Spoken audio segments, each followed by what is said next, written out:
সুপ্রিয় দর্শক, শোকের মাসে জাতির পিতা বঙ্গবন্ধু শেখ মুজিবুর রহমান এবং ৭৫-এর ১৫ই আগস্টে শ্রাবণের সেই কাল রাত্রিতে সংঘটিত ইতিহাসের বর্বরোচিত হত্যাকাণ্ডে শাহাদাত বরণকারী সকলের প্রতি গভীর শ্রদ্ধা জানিয়ে আমি সৈয়দ আশিক রহমান শুরু করছি সরাসরি আলোচনা কেমন বাংলাদেশ সূত্রায় অনুষ্ঠান। সম্প্রচার হচ্ছে বেঙ্গল সিমেন্টের সৌজন্যে।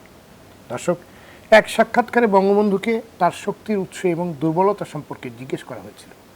তিনি উত্তরে বলেছিলেন, আমার সবচেয়ে বড় শক্তি আমি আমার দেশের মানুষকে ভালোবাসি, আমার সবচেয়ে বড় দুর্বলতা আমি তাদেরকে খুব বেশি ভালোবাসি।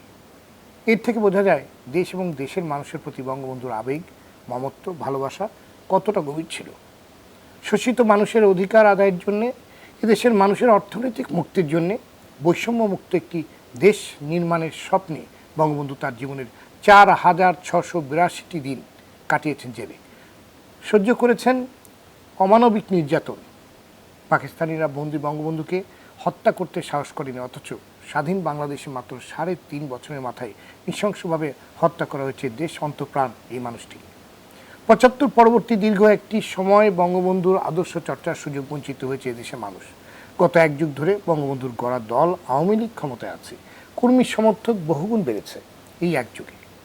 কিন্তু বঙ্গবন্ধুর আদর্শ চর্চাকারীর সংখ্যা কি বেড়েছে?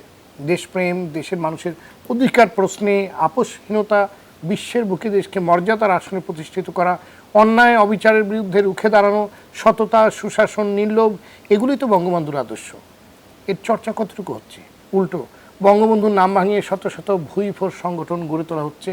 সেই সংগঠনে আবার পদ বাণিজ্য হচ্ছে, চাঁদাবাজি হচ্ছে, বঙ্গবন্ধুর নামের সাইনবোর্ড টাঙিয়ে দখল করা হচ্ছে ফুটপাত, সরকারি জমি, নদী। মুখে সবাই বঙ্গবন্ধুর আদর্শের কথা বলছে, কিন্তু মনে কি ধারণ করছে? ধারণ করলে দেশে দুর্নীতি হয় কিভাবে? দখলবাজি, মজুদদারি, মাদক কারবারি চলে কিভাবে? অর্থ পাচার হয় কিভাবে? ত্যাগী নেতাদের পেছনে ফেলে সুবিধাবাদীরা প্রথম সারিতে চলে আসছে কিভাবে? এসব প্রশ্নকে সামনে রেখে দর্শক, আজ আমাদের আলোচনার বিষয় বঙ্গবন্ধুর আদর্শ চর্চার বাংলাদেশ চাই। আর বিষয়ে আলোচনার জন্য আজ আমাদের সঙ্গে আছেন আওয়ামী লীগ দলীয় সংসদ সদস্য নজরুল ইসলাম বাবু, বিইউপির বঙ্গবন্ধু চেয়ার অধ্যাপক ডক্টর সৈয়দ আনোয়ার হোসেন, অনলাইনে যুক্ত আছেন জাতীয় পার্টির কো চেয়ারম্যান বীর মুক্তিযোদ্ধা কাজী ফিরোজ রশিদ এমপি, জগন্নাথ বিশ্ববিদ্যালয়ের সাবেক উপাচার্য অধ্যাপক ডক্টর মিজানুর রহমান, সিনিয়র সাংবাদিক জাহিদুল হাসান পিন্টু এবং সুপ্রিম কোর্টের আইনজীবী ব্যারিস্টার তানজিবুল আলম। দর্শক, অনুষ্ঠানে মতামত জানাতে অথবা প্রশ্ন করতে ফোন করুন স্ক্রলে দেখো নম্বরে। মূল আলোচনায় যাবার আগে বঙ্গবন্ধুর দুটি ঐতিহাসিক ভাষণ শুনে নেব। আপনি চাকরি করেন, আপনার মায়না দেয় ওই গরিব কৃষক, আপনার মায়না দেয় ওই গরিব শ্রমিক, আপনার সংসার চলে ওই টাকায়, আমি গাড়ি চলি ওই টাকায়। ওদের সম্মান করে কথা বলেন। আমাদের লেখাপড়া শিখাইছে কে? আমার আজ ডাক্তারি পাস করায় কে? আজ ইঞ্জিনিয়ারিং পাস করায় কে? আজ সায়েন্স পাস করায় কে? আজ বৈজ্ঞানিক করে কে? আজ অফিসার করে কে? কার টাকায়? বাংলার দুঃখী জনগণের। আপনাদের কাছে আমার জিজ্ঞাসা, শিক্ষিত ভাইরা, আপনার লেখাপড়ার খরচ করে দিয়েছে শুধু আপনার সংসার দেখার জন্য নয়, আপনার ছেলে মেয়ে দেখার জন্য নয়, দিয়েছে তাদের আপনি কাজ করবেন, সেবা করবেন। তাদের আপনি কি দিয়েছেন, কি ফেরত দিচ্ছেন, কতটুকু দিচ্ছেন? 4 টাকায় ইঞ্জিনিয়ার সাহেব, 4 টাকায় ডাক্তার সাহেব, 4 টাকায় অফিসার সাহেব, 4 টাকায় রাজনীতিবিদ সাহেব, 4 টাকায় মেম্বার সাহেব, 4 টাকায় সব সাহেব। সমাজ যেন ভুলে ভুলে গেছে। এই সমাজকে আমি চরম আঘাত করতে চাই। এই আঘাত করতে চাই যে আঘাত করেছিলাম পাকিস্তানিদের, সে আঘাত করতে চাই এই ঘুরে দেওয়া সমাজ ব্যবস্থাকে। এত রক্ত দেওয়ার পরে যে স্বাধীনতা এনেছি, পরিত্যাগে পরিবর্তন অনেকের হয় নাই। এখনো ঘুষখোর, দুর্নীতিবাজ, চোরা কারবারি, মুনাফাখোরি বাংলার দুঃখী মানুষের জীবনকে অতিষ্ঠ করে তুলেছে। দীর্ঘ 3 বছর পর্যন্ত এদের আমি অনুরোধ করেছি, আবেদন করেছি, হুমকি দিয়েছি, ছোড়া নাহি শোনে ধর্মের কাহিনী। কিন্তু আর না, বাংলার মানুষের জন্য জীবনের যৌবন আমি কারাগারে কাটিয়ে দিয়েছি। এ মানুষের দুঃখ দেখলে আমি পাগল হয়ে যাই। সেই দুঃখী মানুষ দিন ভরে পরিশ্রম করে, তাদের গায়ে কাপড় নাই, যাদের পেটে খাবার নাই, তাদের বাসস্থানে বন্দোবস্ত নাই, লক্ষ লক্ষ বেকার। পাকিস্তানিরা সর্বস্ব লুট করে নিয়ে গেছে, কাগজ ছাড়া আমার কাছে জন্য কিছু রেখে যায় নাই, বিদেশ থেকে ভিক্ষা করে আমাকে আনতে হয়। আর এই চোরের দল আমার দুঃখী মানুষের সর্বনাশ করে বা লুটতরাজ করে খায়। এই বাংলার মাটির থেকে এই দুর্নীতিবাদ, এই ঘুষখোর, এই মুনাফাখোরি, এই চোরাচালানদের নির্মূল করতে হবে। আমিও প্রতিজ্ঞা নিয়েছি, তোমরাও প্রতিজ্ঞা নাও, বাংলার জনগণও প্রতিজ্ঞা গ্রহণ করো।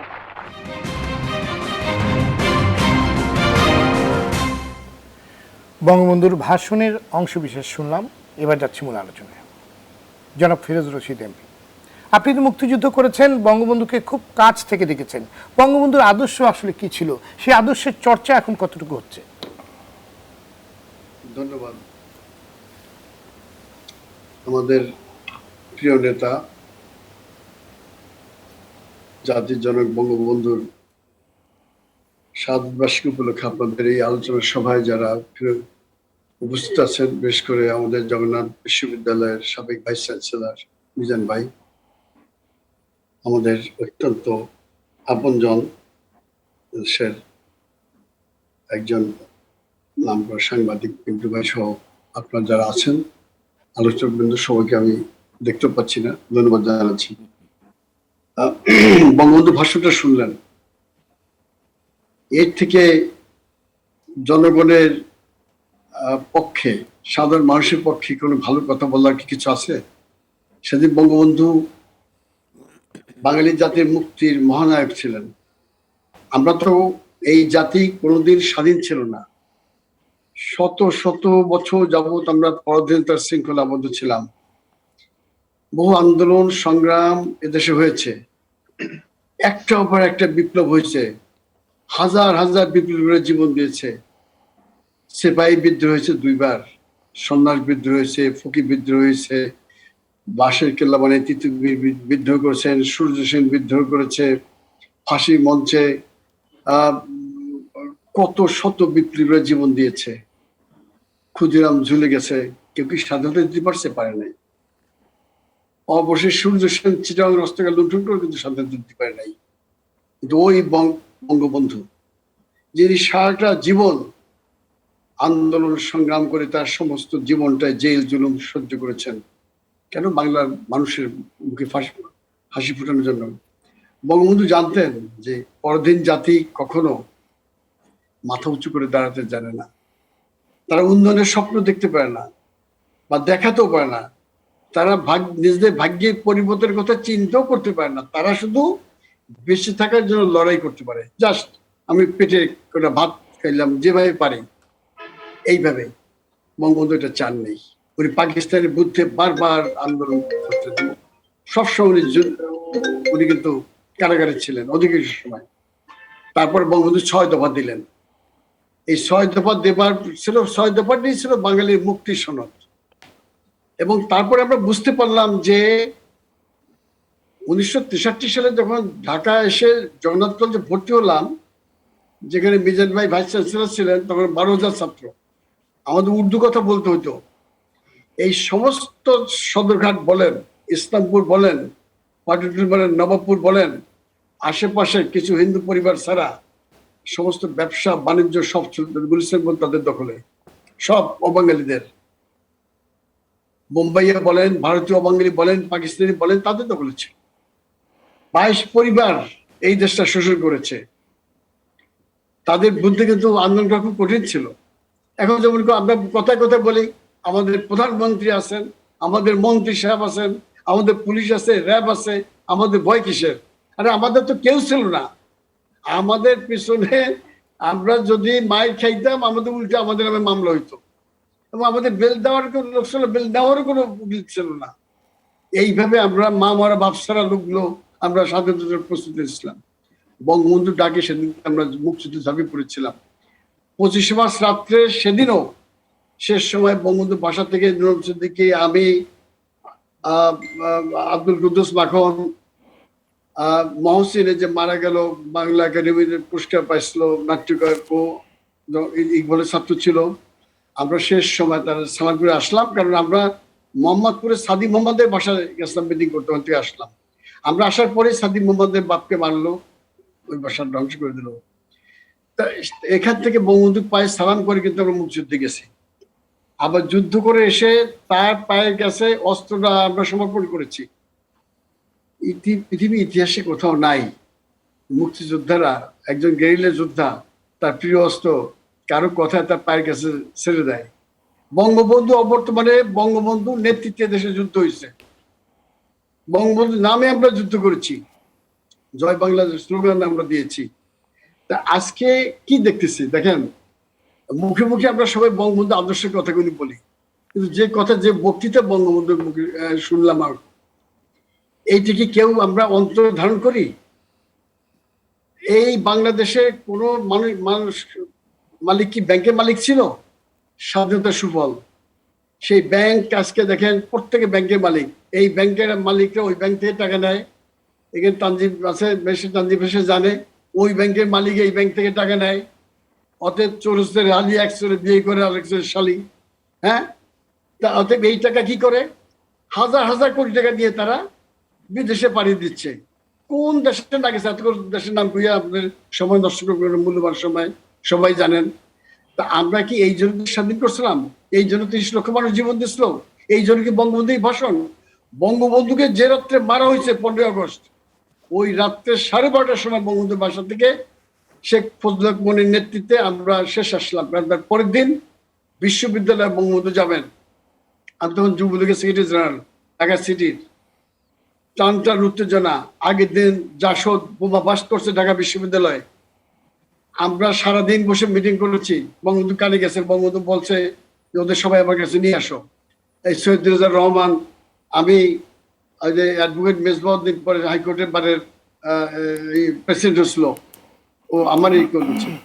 তো আমরা বঙ্গবন্ধু বাসায় গেলাম, মনিভাইয়ের সাথে ডিনার করে বঙ্গবন্ধু আমাদের রাত 12টার সময় তার বাসায় ডাকলো, 12:30টার সময় বেরিয়ে আসলাম। মনিভাইকে বাসা রেখে চলে আসলাম, 5টার সময় শুনি যে সব শেষ। হ্যাঁ, তো এই যে এটা কি একটা বিচ্ছিন্ন ঘটনা? এই যে দেশি এবং আন্তর্জাতিক এত বড় ষড়যন্ত্র হইল, এইটি কেউ জানতে পারলো না, একটা লোকও জানতে পারলো না। এই ঘটনা ঘটে গেল এবং ঘটার সাথে সাথে পুলিশ বাহিনী যে আত্মসমর্পণ করলো, এখানে 3 বাহিনীর প্রধান যে আত্মসমর্পণ করলো, হিরিক পড়লো কার আগে কেটে আত্মসমর্পণ করবে। আমাদের কাছে তখনও আমি বলতে কোনো বাধা নাই। ওদিন সকালবেলা বিশ্ববিদ্যালয়ে যাবো, 5,000 যুবলীগ কর্মী নিয়ে আমি। আমাদের সবার কাছে কিছু অস্ত্র তো ছিল তখন, কারণ জাসদের সাথে তখন আমাদের ফাইট। কিন্তু আমাদের তো একটা ডাক পেলাম না, না রক্ষী বাহিনীকে যাদের দায়িত্ব ছিল তাদের কাছ থেকে। এসপি মাহবুবের সাথে কালকে আমি একটা মিটিংয়ে বসছিলাম, বিক্রম মাহমুদ্দিন, ওনাকে মাত্র 20 দিন আগে ওখান থেকে বদলি করছে। ঢাকা এসপি ছিল, অত্যন্ত শক্তিশালী লোক, যিনি স্বাধীন বাংলা প্রথম গভর্নমেন্টকে যিনি জ্ঞান ছিল দিচ্ছিলেন আমাদের আমরা কারণে। হ্যাঁ, তো মাহবুব ভাইকে বন্ধু ওখান থেকে আউট করে দেওয়া হলো। এই যে ষড়যন্ত্র করছিল, বঙ্গবন্ধু বাসায় গার্ডদের কাছ থেকে ফারুকের রেজিমেন্টের তার ইউনিটের লোক কেন ওখানে ডিপ্লয় করা হলো গার্ডে, তাদের কাছ থেকে গুলিগুলো কেন সিজ করে নেওয়া হলো। এই যে এইগুলো আজ পর্যন্ত বঙ্গবন্ধুকে মারা হলো, সপরিবারে হত্যা করা হলো, একটা বিচার আমরা দেখলাম। কিন্তু একটি আমরা বারবার বলছিলাম একটা কমিশন গঠন করেন, একটা শ্বেতপত্র প্রকাশ করেন তারা এর জন্য দায়ী। তার 2 দিন আগে বঙ্গবন্ধু ওখানে গেছি, বিকেল 5টার সময় হানিফ মারা গেছে, কিন্তু মহিউদ্দিন আমার বন্ধু এখনো জীবিত আছে, মুন্সিগঞ্জ মহিউদ্দিন। বঙ্গবন্ধু ওখানে সে অ্যাডভোকেট সাইফুদ্দিনকে নিয়ে গেলাম, বলে বঙ্গবন্ধু সাইফুদ্দিনকে এই পদ দিতে হবে যুবলীগের, ওকে আমি আন্তর্জাতিক সম্পাদক বানাবো, ভালো ইংরেজি বলে। এই কথাকে হাত পাত একটা বাড়ি দেখি তাহিরুদ্দিন ঠাকুরের বঙ্গবন্ধু কথা বলতেছে এক সময় বসে। মানে বঙ্গবন্ধু বড় লম্বা সোফা, কোন তাহিরুদ্দিন ঠাকুর ফিলফিলে পাঞ্জাবি পরা, এত আপন লোক তাহিরুদ্দিন ঠাকুর, ফকফকে চেহারা একদম। ফিরে এসে খেতিশ মন্ডলের সাথে দেখা হলো বঙ্গবন্ধু, প্রায় খেতিশ তোর গভর্নর বানিয়েছে, তুই এখনো কেন ওখানে, যা এলাকায় চলে যা। সেই 2 দিন পরেই দেখি কি তাহিরুদ্দিন ঠাকুর ওমা, সে বলে বড় আর্কিটেক্ট ছিল এটার। 2 দিন আগে দেখি এটা বঙ্গবন্ধুর সাথে পরবেশ করতে সন্ধ্যা বিকেল 5টায় এই গণভবনে। তাহলে এত বড় একটা ষড়যন্ত্র এই দেশে হয়ে গেল। একটা শুধু ফারুক রশিদ দুইটা ফাঁকা ট্যাঙ্ক নিয়ে এসে আর দুইটা ইউনিট নিয়ে এসে এটা করতে পারে?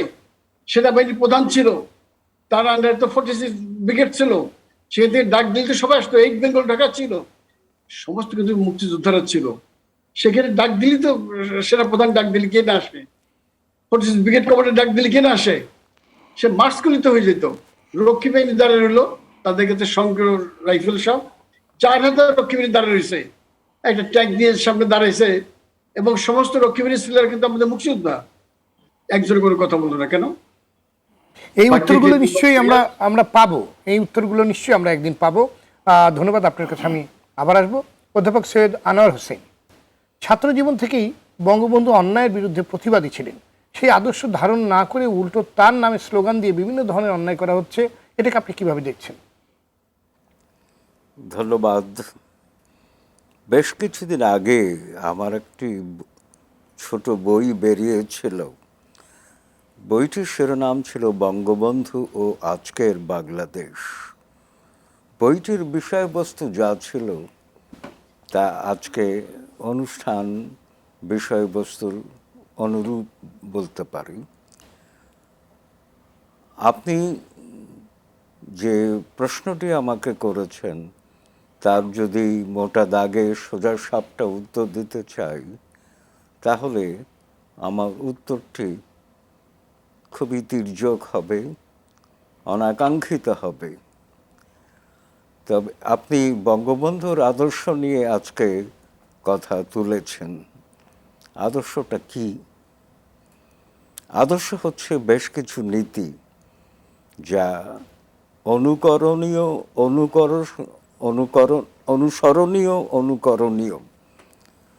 এবং যা গোটা মানব সমাজের জন্যে হিতকারী বলা যেতে পারে, সেই দেশ হোক বা বিশ্বই হোক। এখন আমি যদি অনুপুঙ্খভাবে আপনার প্রশ্নের উত্তর দিতে চাই, তাহলে 1972-এর 10ই জানুয়ারি বঙ্গবন্ধু পাকিস্তানি কারাগার থেকে মুক্ত হয়ে লন্ডন দিল্লি হয়ে যখন ঢাকা এলেন, সেদিন রেসকোর্সে আমাদের সামনে অলিখিত স্বতঃস্ফূর্ত 35 মিনিটের একটি ভাষণ দিয়েছিলেন। ভাষণ আমি শুনবার সৌভাগ্য আমার হয়েছিল উপস্থিত থেকে। সেখানে একটি বাক্য আছে, আমি স্পষ্ট ভাষায় বলে দিতে চাই, বাংলাদেশ একটি আদর্শ রাষ্ট্র হবে, যার ভিত্তি কোনো ধর্মীয় ভিত্তিক হবে না। বাংলাদেশের আদর্শ হবে গণতন্ত্র, সমাজতন্ত্র, ধর্মনিরপেক্ষতা। সংবিধান রচনার সময় ওর সঙ্গে জাতীয়তাবাদ যুক্ত করে 4 রাষ্ট্রীয় মূলনীতি হয়েছিল। স্নেহভাজন উপস্থাপক, আমি যদি অকপটে সত্য উচ্চারণ করতে চাই, 2018-তে আমাদের তথ্য মন্ত্রণালয় থেকে বঙ্গবন্ধুর সেই ভাষণটি, অর্থাৎ 10ই জানুয়ারির ভাষণটি মুদ্রিত করেছিল বিভিন্ন পত্রিকায় ক্রয়পত্র হিসাবে। আমি আনন্দিত এবং উল্লসিত হয়েছিলাম যে মাঝে মধ্যে বিশেষ দিনগুলোতে আমাদের লিখতে হয়, এবার বঙ্গবন্ধুকে দিয়েই ক্রয়পত্র তৈরি হয়েছে। আমি তন্ন করে খুঁজলাম, শুধু একটি পত্রিকা নয়, আমার বাসায় 9টি পত্রিকা আসে, সৌজন্য সংখ্যা। কোথাও আমি বঙ্গবন্ধুর এই বাক্যটি পেলাম না। কেন পেলাম না উত্তর আমি জানি না, কিন্তু এ নিয়ে আমি অনেক লিখেছি এই বাক্য উদ্ধৃত করে। আমার সব লেখায় যখনই 10ই জানুয়ারির প্রসঙ্গ আসে এই বাক্যটি উদ্ধৃত করি। এটা বঙ্গবন্ধুর ভাষণ সম্পাদনা করবার অধিকার কোনো বাংলাদেশি নাগরিকের আছে বলে আমি মনে করি না। তো সেই ভাষণে এই যে রাষ্ট্রীয় আদর্শের কথা বললেন বঙ্গবন্ধু, সেটি তার জীবন আদর্শ। আচ্ছা, দ্বিতীয়ত 9ই মে 1972 রাজশাহী মাদ্রাসা ময়দানে বললেন, আমি কি চাই। তিনি অন্তত 7 বার বলেছেন, আমি কি চাই। আমি চাই বাংলার মানুষ খেতে পাক, আমি চাই বাংলার বেকার যুবক কাজ পাক, আমি চাই বাংলার মানুষ হেসে খেলে বেড়াক। অর্থাৎ আদর্শ রাষ্ট্রের সংজ্ঞা দেওয়া খুব কঠিন। রাষ্ট্রবিজ্ঞানে আদর্শ রাষ্ট্রের কোনো সংজ্ঞা নেই, পৃথিবীতে কোনো আদর্শ রাষ্ট্র নেই, কিন্তু বঙ্গবন্ধু একটি স্বপ্নের ঠিকানা নির্মাণ করেছিলেন, সেই স্বপ্নের দিকে এগুতে চাচ্ছিলেন। তিনি মানুষের বাংলাদেশ, ধর্ম বর্ণ গোত্র সম্প্রদায় নির্বিশেষে মানুষের বাংলাদেশ গড়তে চেয়েছিলেন, সেটা তার আদর্শ।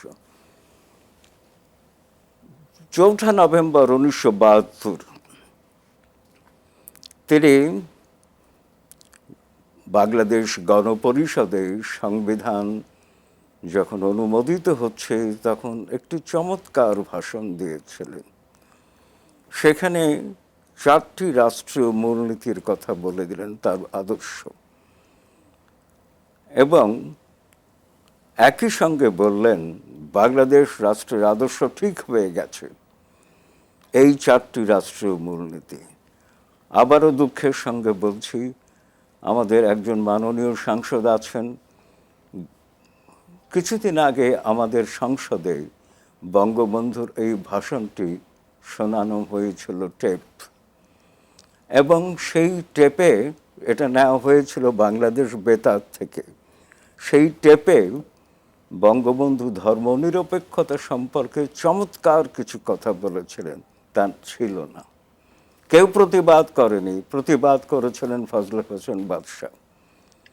এবং আমাদের মাননীয় স্পিকারকে সাংবাদিকরা প্রশ্ন করেছিলেন যে ধর্মনিরপেক্ষতার কথাগুলো কোথায় গেল। মাননীয় স্পিকার উত্তর দিয়েছিলেন, আমরা বেতার থেকে নিয়েছি। তারপরে কি হয়েছে আমি জানি না। তো এখন আমার ব্যাখ্যাটা হচ্ছে, সম্ভবত বিএনপি জামাত আমলে এই টেপ বেতারে এডিট করা হয়েছিল, সম্পাদনা করে রাখা হয়েছিল। বেতারের যারা কর্মকর্তা আছেন তারা এতই দায়িত্ব জ্ঞানহীন যে ওই টেপটাই দিয়ে দিয়েছেন সংসদে, এছাড়া কোনো ব্যাখ্যা নেই। তবে এটাকে ছেড়ে দেওয়া উচিত হয়নি। কে দায়ী, কারা দায়ী, এই প্রশ্নটির গভীরে যাওয়া উচিত ছিল বর্তমান সরকারের, তা যায়নি। আচ্ছা, তো 1974-এর 1 অক্টোবর প্রেসিডেন্ট ফোর্ড, মার্কিন যুক্তরাষ্ট্রের প্রেসিডেন্ট, তখন বঙ্গবন্ধু 25শে সেপ্টেম্বর জাতিসংঘে গিয়েছিলেন বাংলাদেশের সদস্যপদ প্রাপ্তির পর প্রথম ভাষণ দিতে। তারপর 1 অক্টোবর প্রেসিডেন্ট ফোর্ডের সঙ্গে তার সাক্ষাৎ সকালবেলা। প্রেসিডেন্ট ফোর্ডের সামনে, মুখের সামনে তিনি বলেছিলেন, I am not Marxist but I believe in socialism.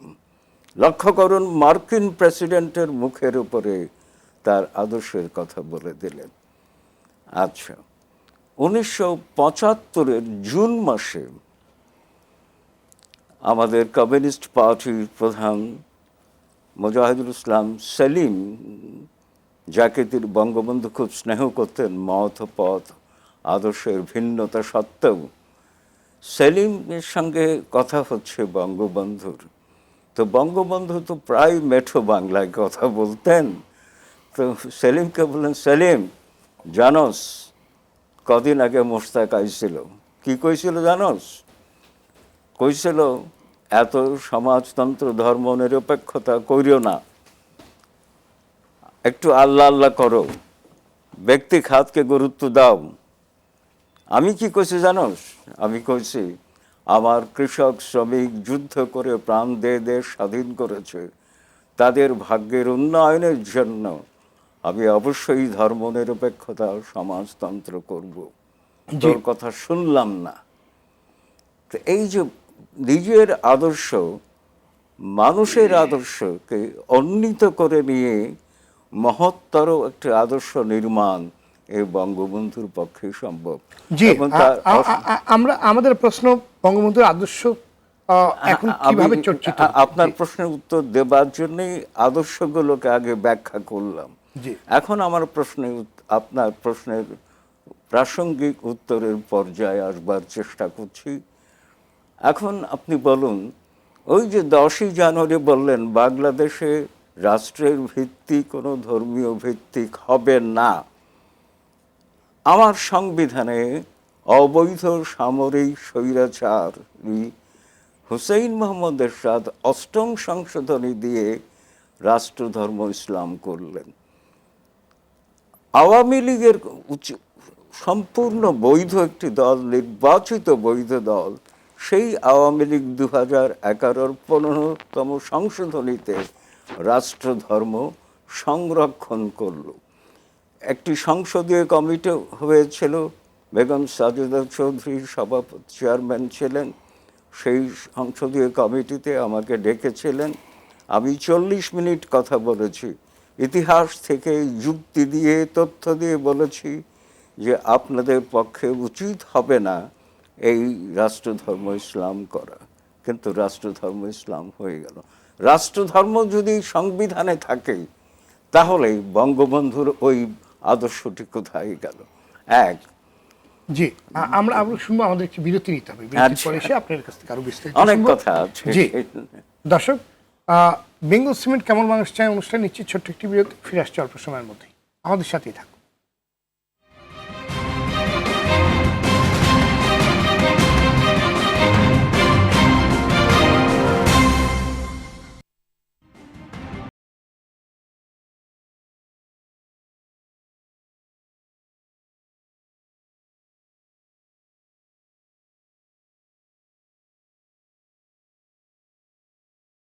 দর্শক, বিরতির পর আবারও স্বাগত কেমন বাংলাদেশ চাই অনুষ্ঠানে। সঙ্গে আছে আমি সৈয়দ আশিক রহমান। আলোচনার বিষয় বঙ্গবন্ধুর আদর্শ চর্চার বাংলাদেশ চাই। অনুষ্ঠানটি সম্প্রচার হচ্ছে বেঙ্গল সিমেন্টের সৌজন্যে। আমরা ফিরছি আলোচনায়। অধ্যাপক সৈয়দ আনোয়ার হোসেন, বিরতির পূর্বে যে বিষয়টি নিয়ে আপনি আলোচনা করছেন, যে প্রসঙ্গটি নিয়ে আপনি আলোচনা করছেন, যে বঙ্গবন্ধুর আদর্শের চর্চা আসলে বর্তমানে কতটুকু হচ্ছে? ধন্যবাদ আপনাকে। আমি আমার বঙ্গবন্ধু তো ত্যাগের রাজনীতি করতেন। বিরতির আগে আমি বঙ্গবন্ধুর আদর্শকে তুলে ধরবার চেষ্টা করেছি। এখন আমি যেটা বলছি, বঙ্গবন্ধুর আদর্শ সামান্যটুকু কিছু অবশিষ্ট নাই বাংলাদেশে। আর্থিক প্রবৃদ্ধি দিয়ে বাংলাদেশ সারা বিশ্বের নজর কেড়েছে, আমি গর্বিত। আমার শ্লাঘাবোধ অনেক স্ফীত হয়ে যায়, কিন্তু আদর্শিক বিচ্যুতি, বঙ্গবন্ধু দেখানো পথ দেখানো যে আদর্শ, তা তো কিছুই অবশিষ্ট আমি পাচ্ছি না। আমার সংবিধানে যা জিয়াউর রহমানের কলমের খোঁচায় 4 রাষ্ট্র মূলনীতি উধাও হয়েছিল, আমি ধন্যবাদ জানাচ্ছি যে বর্তমান আওয়ামী লীগ সরকার তা ফিরিয়ে এনেছে, কিন্তু সেটা তো কাগজে। 4 রাষ্ট্র মূলনীতি কি কোথাও কোনো অবশিষ্ট আছে? নাই।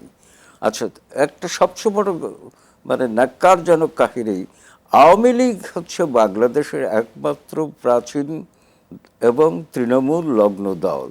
সেই দলে তো যারা অনেকেই আছে যাদের সম্পর্কে আমরা অনেক কথা জানি।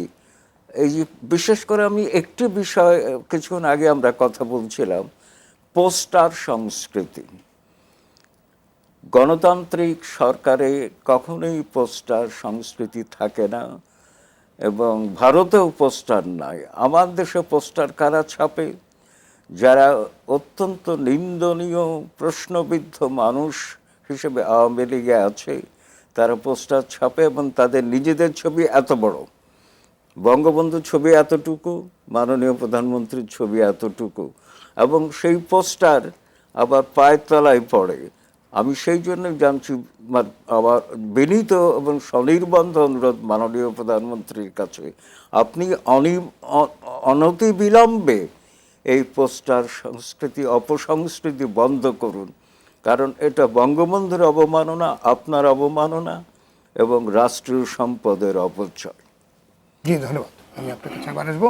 আমাদের সাথে অনেকগুলো ফোন অপেক্ষা করছে, ঝটপট 1-2টা ফোন নিয়ে আমরা আলোচনায় ফিরবো। দর্শক, কে বলছেন, কোথা থেকে বলছেন?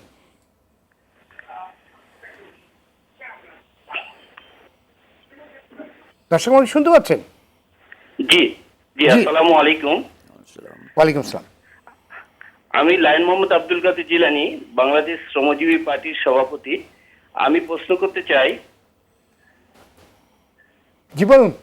বঙ্গবন্ধুর আদর্শ চর্চা আদৌ কি সম্ভব কিনা, যেখানে আমাদের মাননীয় প্রধানমন্ত্রী একমাত্র ব্যক্তি, উনি বঙ্গবন্ধুর আদর্শটাকে লালন পালন করেন এবং বুকে ধারণ করেছেন।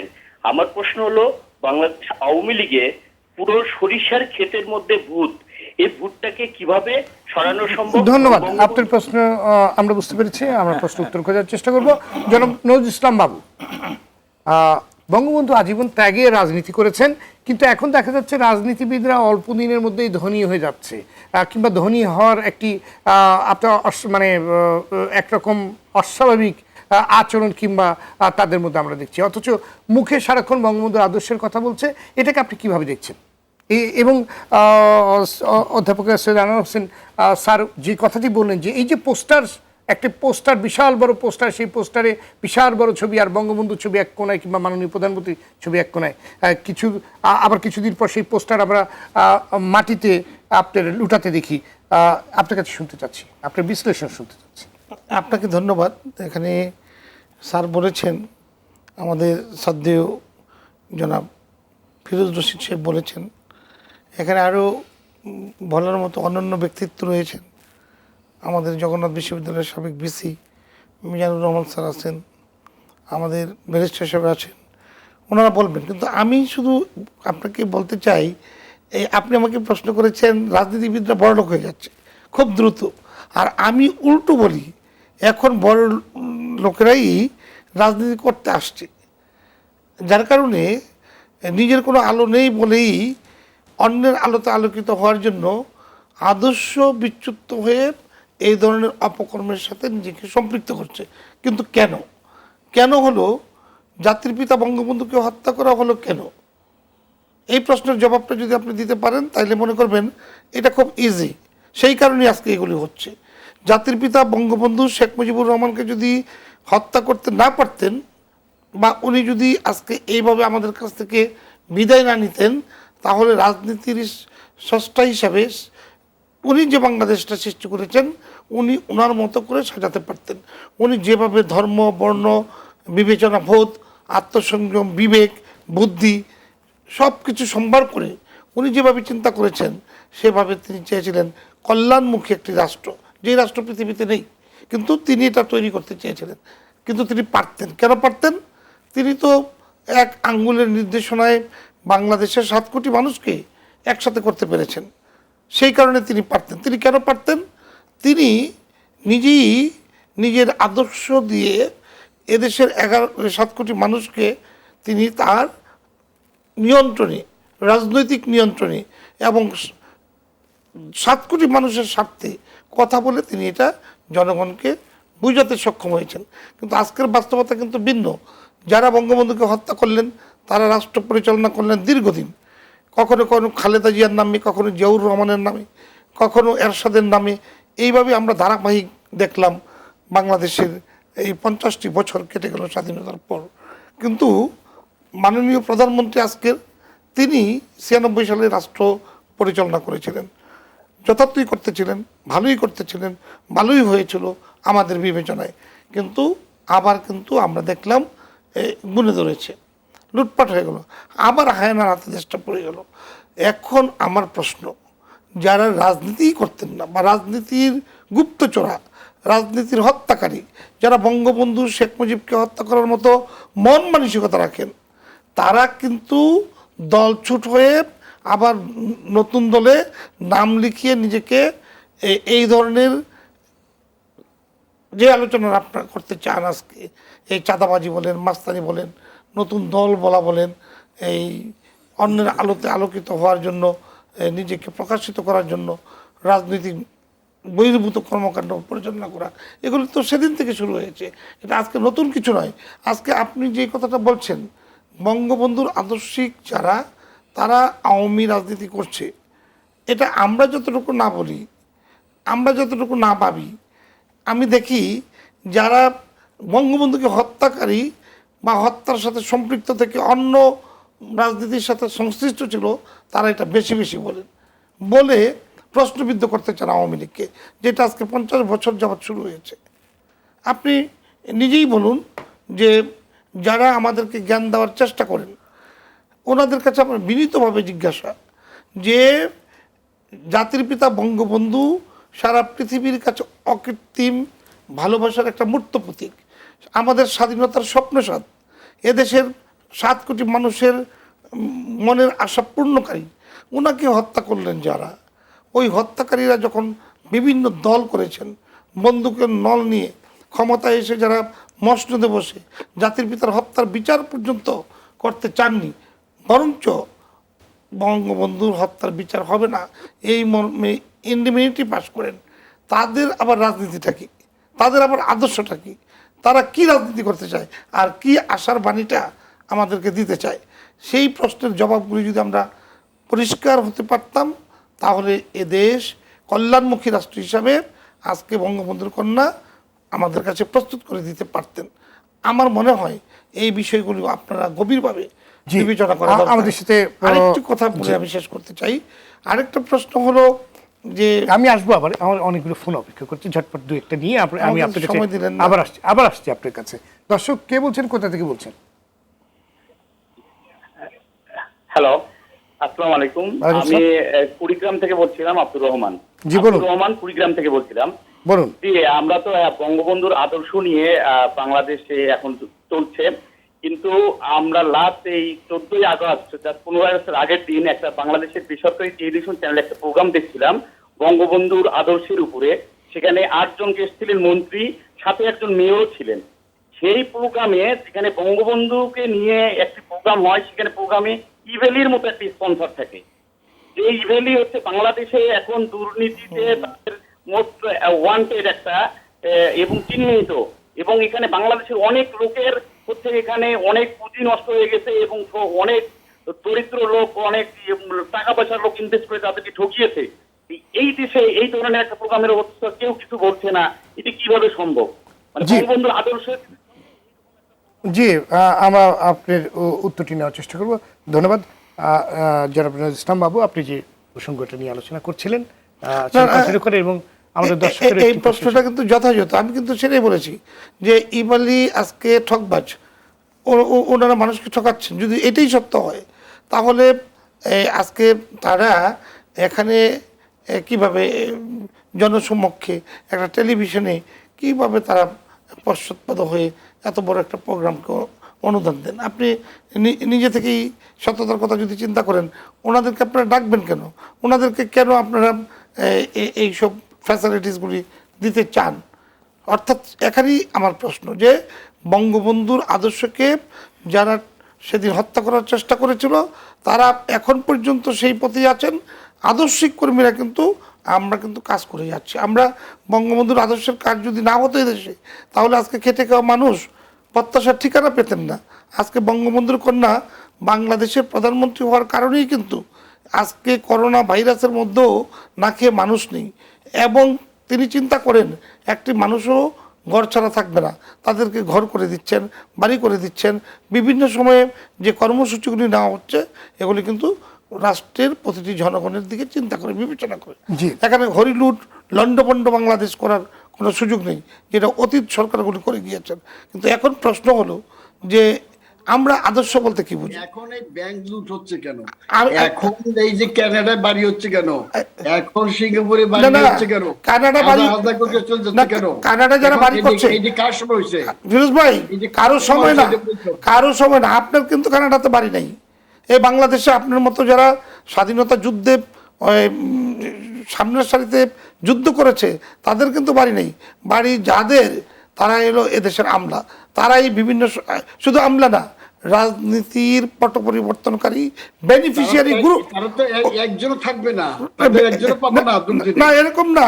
আপনারা যেভাবে এই সরকার পরিচালনার ক্ষেত্রে প্রশ্নবিদ্ধ করেন, সেইটা আমি বলতে চাচ্ছি যে আপনারা কেন টার্গেট করছেন যে আজকে আওয়ামী লীগ সরকারের সময়টা হচ্ছে। আওয়ামী লীগ সরকারই তো সর্বপ্রথম ব্যাংক লুটবাজ, লুটকারীদেরকে ধরিয়ে দিচ্ছেন। পত্রিকায় তাদের নাম তো আওয়ামী লীগ সরকার আনছেন। আগে তো এগুলো আসে নাই, আগে তো আমরা পাই নাই এগুলো। না, এই দেশে তো আপনি কেন দেখেন নাই? আপনি অনেক সিনিয়র একজন রাজনৈতিক ব্যক্তি, আপনি কেন দেখেন নাই যে সরকার প্রধান খালেদা জিয়ার ছেলে পর্যন্ত ব্যাংকের টাকা নিয়ে ফেরত দিতে পারে নাই, কখন 1 থেকে কখন 10, 20 করে ফেলেছে। মামলা হয়েছে, তার মামলা হয়েছে, মামলা তো হয়েছে, মামলা হয়েছে, কিন্তু এরকম মামলা কিন্তু পাসপোর্টগুলো এরকম মামলা পাসপোর্টগুলো দেখলে তো হয়ে যায়। ফিরোজ ভাই, এরকম মামলা দেখতে দেখতে কিন্তু আজকে এত বছর আমরাও পার করে ফেলছি। আমাদের হাইকোর্ট বলছে আমরাও কিন্তু 50 ওভার হয়ে গেছি। আমরা দেখেছি জনতা টাওয়ার চলে গেছে, লিস্ট চাই। আমরা কিন্তু দেখেছি জনতা টাওয়ার দিল না, চুরি হয়ে গেছে, একটা লিস্ট দিল না। কিন্তু কেন? কারা করেছেন? পারলো না, কারা করেছেন? আমি সব লুটেরার বিপক্ষে, আমি ফিরোজ ভাই বলছি, আমরা সব লুটেরার বিপক্ষে। বঙ্গবন্ধুর আদর্শিক কর্মী আমরা হতে না পারলেও আমরা শ্রদ্ধাপনাতে বলি, জাতির পিতা বঙ্গবন্ধু শেখ মুজিবের হাতে গড়া এই আওয়ামী লীগ যদি থাকে তাইলেই এই দেশটা নিরাপদ। আদারওয়াইজ আমি আপনাকে বলছি না, সেইখানে কারো দ্বিমত নাই। দ্বিমত হয়েছে যে যারা বিদেশে গেছে বা হাজার হাজার কোটি টাকা নিয়েছে তাদের লিস্টে বাইর করতে আপত্তি কোথায়? এরশাদের সময় গেছে, আপনি তো জিয়ার সময় গেছে, আমি তো আপনার অনুজ, আমি আপনি ছাত্রলীগ করেছেন, আমিও ছাত্রলীগ করার ছেলে, আপনাদের ছোট ভাই। কিন্তু একটি কথা আপনার কাছে প্রশ্ন, আপনি তো এদেশের মন্ত্রী ছিলেন, আপনি বলেন জি, তখন যারা বাড়ি করেছেন, গাড়ি করেছেন, আপনি কেন প্রকাশ করতে পারেন? আমাদের অনেক এখন তো প্রকাশ হচ্ছে, কিন্তু তখন কিন্তু তাও হয়নি। আপনি সাহস করে আপনি পার্লামেন্টে বলেন, এবং এটা জাতি আপনার কাছে এটা শুনতেও চায়, মাননীয় প্রধানমন্ত্রীও কিন্তু শুনতে চায় এবং শুনেন। যাচাই বাছাই হচ্ছে বলেই আজকে এটা নিয়ে আলোচনা। বাবু ভাই, সবার কাছে যেতে হবে, আমি আবার আপনার কাছে আসবো। জনাব জাহিদুল হাসান পিন্টু, বঙ্গবন্ধুর নাম ভাঙিয়ে শত শত ভুইপুর সংগঠন করা হচ্ছে কিংবা তৈরি হচ্ছে, লেজুর বৃত্তি হচ্ছে, সেই সংগঠনে আবার বিজ্ঞাপন দিয়ে পদ বাণিজ্য করা হচ্ছে, এই সুযোগটা তৈরি হচ্ছে কিভাবে? ধন্যবাদ। আমি আলোচনাটা শুনছিলাম, যে বিষয় নিয়ে আপনারা এতক্ষণ কথা বলছিলেন সেটা থেকে অনেক জায়গায় দূরে সরে যাচ্ছিল। আপনি বক্তৃতা দুটো শুনিয়েছিলেন না বঙ্গবন্ধুর, যে সমাজকে এমন ভাবে আঘাত করতে চাই আর এই দুর্নীতিবাজদের শিক্ষা দিতে চাই, এই জায়গাটায় যদি আপনি কনসেন্ট্রেশন রাখতেন আমার মনে হয় আলোচনাটা এই সময় খুব ভালো হতো। আর যে বিষয়টা আমরা এই জায়গায় চাচ্ছি, আর যে বিষয়টা এখন আপনি আমাকে প্রশ্ন করলেন, যে এই ভুইফুর সংগঠন, আমি বেশ কিছুদিন ধরে দেখছি আওয়ামী লীগ নেতারা আইন শৃঙ্খলা রক্ষাকারী বাহিনীকে বলছেন যে ব্যবস্থা নিতে। তার আগে আপনাকে একটু বলি, এটা ফিরোজ ভাই বা ডক্টর সৈয়দ আনোয়ার হোসেন এবং এই মিজান স্যারেরা জানবেন, আওয়ামী লীগের জন্ম 49 সালে, তো সবচেয়ে বড় নির্বাচন আওয়ামী লীগ করলো 54 সালে একটা আর 70 সালে। হ্যাঁ, দুইটা নির্বাচনে বৈরী পরিবেশ, আওয়ামী লীগ ব্যাপক ভোটে জয়ী হলো, তাই তো? এই 49 থেকে 71 সাল পর্যন্ত, 71 সালে যুদ্ধ করে স্বাধীনই করে ফেলো দেশটা, মানে একটা রাজনৈতিক দলের নেতৃত্বে একটা দেশ স্বাধীন হয়েছে। এই যে 22 বা 23, 21, 22 বছরে আওয়ামী লীগের কোনো অঙ্গ সংগঠন ছিল ফিরোজ ভাই? না। কোন সহযোগী সংগঠন ছিল না। এখন আপনি আমাকে বলেন, অঙ্গ সংগঠন ছিল না, ছাত্রলীগ নিজের সিদ্ধান্ত নিয়ে চলতে পারত। তো এখন আমি বলছি যে আওয়ামী লীগ বঙ্গবন্ধুর নেতৃত্ব দিয়ে গেছেন, সেই আওয়ামী লীগের এই ভুইফুর অঙ্গ সংগঠন তোই ছিল না। ভুইফুর তো দূরের কথা, এই ভুইফুর সংগঠন যে এখন 400 থেকে 500 হয়েছে, সেদিন এক অনুষ্ঠানে আমি হিসাব করে দেখিয়ে দিলাম, সিটি আওয়ামী লীগের একজন 34টা দলের নেতৃত্ব দিচ্ছেন সংগঠনের, আর আরেকজন কৃষক লীগের উনি দিচ্ছেন 37টা, দুজনে মিলে 71টা সংগঠনের নেতৃত্ব দিচ্ছেন। এখন আমাকে বলেন, এই সংগঠনগুলো এই ল এনফোর্সাররা এগুলিকে দেখবে? ওই অনুষ্ঠানে আমি দেখেছি, এই যে খাদ্যমন্ত্রী ছিলেন আমাদের একজন, এই কামরুল ইসলাম, বঙ্গবন্ধু কি গবেষণা পরিষদের নাম দিয়ে কি যেন একটা নাম, ওইটার মধ্যে উনি চিফ গেস্ট হয়ে গেলেন, তার 2 দিন পর ওইটা ভাইঙ্গা আরেকটা হলো, ওখানেও চিফ গেস্ট হয়ে গেলেন। এখন আমাকে বলেন, আওয়ামী লীগের নেতারা যদি সেগুলোকে প্যাট্রোনাইজ না করে, এই ভুইফুর সংগঠন দাঁড়াবে কেমনে? একটা দুটা দাঁড়ায় যেতে পারে, কোন সংগঠন দাঁড়াইতে পারবে না আওয়ামী লীগের নেতারা যদি আপনার প্যাট্রোনাইজ না করে। ওনারা যান, ওনারা লাঠিয়াল বাহিনী বলেন, অথবা ওনাদের ফলোয়ার তৈরির জন্য বলেন, অথবা সমাজে একটা ওনাদেরও কিছু ফোর্স আছে, অথবা আমরা টেলিভিশনগুলি যে মাইক নিয়ে দৌড়াই যাই, কিছু বলে একটু কাভারেজের জন্য হতে পারে, যে কোনো কারণেই হোক এইগুলো সমাজে এক্সিস্ট করেছে। কেন এক্সিস্ট করেছে? এগুলোকে আমি ভুইফোর সংগঠন বলি না। বিএনপির সময় কিছু এমন জন্ম হয়েছিল। আওয়ামী লীগ যেহেতু টানা 12 বছর লম্বা সময় ধরে রাষ্ট্র পরিচালনা করছে, তার চারপাশে কিছু বেনিফিশিয়ারি গ্রুপ দাঁড়িয়ে গেছে। এইগুলোকে যদি আপনি প্যাট্রোনাইজ না করে না, দাঁড়ানোর কথা না। এগুলো তো কেউ আওয়ামী মৎস্যজীবী লীগ বা আওয়ামী ভুইফোর লীগ না, এরা সব আওয়ামী প্রাপ্তিযোগ লীগ, বা বিএনপির সময় যদি হয় জাতীয়তাবাদী প্রাপ্তিযোগ দল। তাই তো হয়েছে। জাদুর হাসান পিন্টু, এই ভুইফোর সংগঠনগুলো তৈরি হয় কেন? এগুলোকে তৈরি করা হয় কেন? এই যে একটু সংক্ষেপে বলে দিচ্ছি আপনাকে। যখন আমি ফিল করব আওয়ামী লীগ অথবা আওয়ামী বা লীগ অথবা সজীব ওয়াজেদ বা হাসিনা পরিষদ, এই সমস্ত শব্দ যোগ করে আমি যদি এই রাষ্ট্রের মধ্য থেকে বাড়তি কোনো সুবিধা পাই, যদি আমি টেন্ডারটা পাই, যদি আমি ওই ঠিকাদারির কাজে অংশ নিতে পারি বা শেয়ারটা পাই, অথবা যদি সমাজে কোনো রকমের একটু প্রভাব বিস্তার করতে পারি, তবেই না আমি এগুলি করব। আদারওয়াইজ তো আমার দরকার নাই।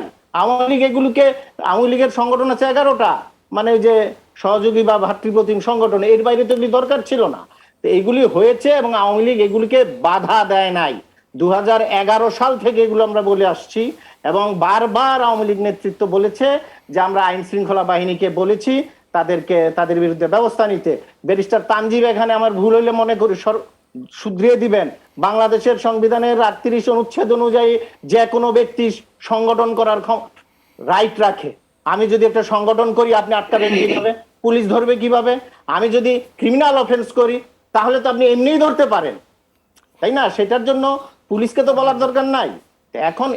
এখন পর্যন্ত গত কয়েক মাসে যে বলছে কারো বিরুদ্ধে ব্যবস্থা নিয়েছে, নেয় নাই। আমি এই জায়গায় বলি, বাড়তি সুবিধা, ওই যে প্রাপ্তি যোগ ঘটে, এইসবের কারণে এইগুলো হয়েছে। যেই কারণে আমি বলছি যে বঙ্গবন্ধুর যে দর্শন ছিল, বঙ্গবন্ধুর যে দর্শন তো আর এক লাইনে বলা যায় না। এক লাইনেও যদি বলি, নির্যাতিত মানুষের দর্শন, অথবা প্রত্যেকটা মানুষ যেন মানবিক মর্যাদা এবং সাম্যের মধ্য থেকে এই দেশে বেঁচে থাকতে পারে, সেই কথা যদি বলি, আমি এখন দেখি সেই জায়গা থেকে একটু দূরে সরে আসছে। এখন এটার পক্ষে বিপক্ষে যুক্তি দিতে পারেন, কারণ বঙ্গবন্ধুর নীতি আদর্শ যেই সময় ছিল, এখন সময়ের পরিবর্তন হয়েছে বলতে পারেন। সময়ের পরিবর্তনে নীতি আদর্শনও পরিবর্তন হবে, এটাও বলতে পারেন। কিন্তু আমাদের এখানে দেখতে হবে আমাদের দৃষ্টিটা সামনের দিকে না পেছনের দিকে। এখন এই জায়গায় কোনো জায়গায় আওয়ামী লীগকে বা বর্তমান আওয়ামী লীগকে আপোষ করতে হয়েছে। রাজনৈতিক শক্তির মেরুকরণ ঘটেছে, আন্তর্জাতিক অবস্থাও এক না, আওয়ামী লীগের ভিতরেও লড়তে হচ্ছে, বাইরেও লড়তে হচ্ছে।